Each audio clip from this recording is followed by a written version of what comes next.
آمد درست زیر شبستان گل نشست. در بین آن جماعت مغرور شب پرست، یک تکه آفتاب نه، یک تکه از بهشت حالا درست پشت سر من نشسته است.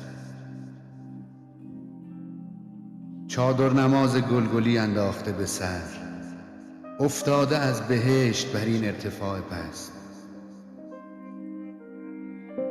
این بیت مطلع غزلی عاشقانه نیست، این چندمین ردیف نمازی خیالی است. گل دسته اذان و من و های های های، الله اکبر و انا فی کل وادی مست. سبحان من یمیت و یحیی و لا اله الا هو الذی اخذ العهد فی الست. سبحان رب هرچه دلم راز من برید، سبحان رب هرچه دلم راز من گسست.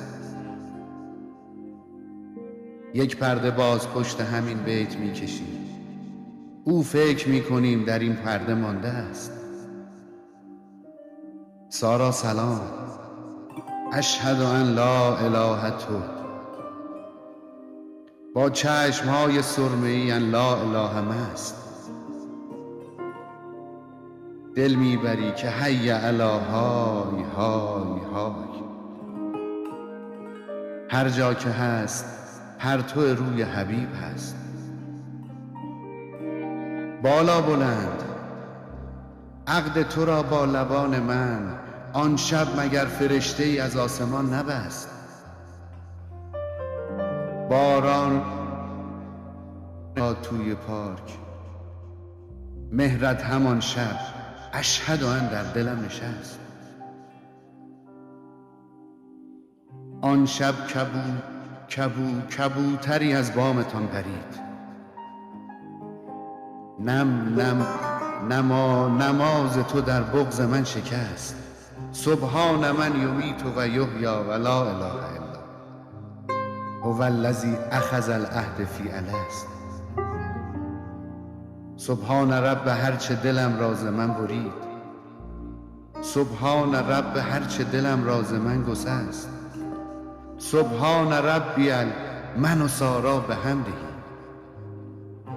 سبحان ربی من و سارا دلش شکست. سبحان ربی من و سارا به هم رسید، سبحان تا به کی من و او دست روی دست. زخمم دوباره وا شد و ایاک نستعین، تا اهدنا الصراط تو راهی نمانده است.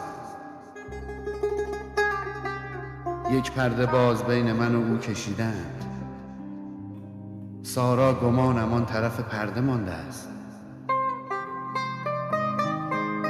سارا گمانم آن طرف پرده مانده است.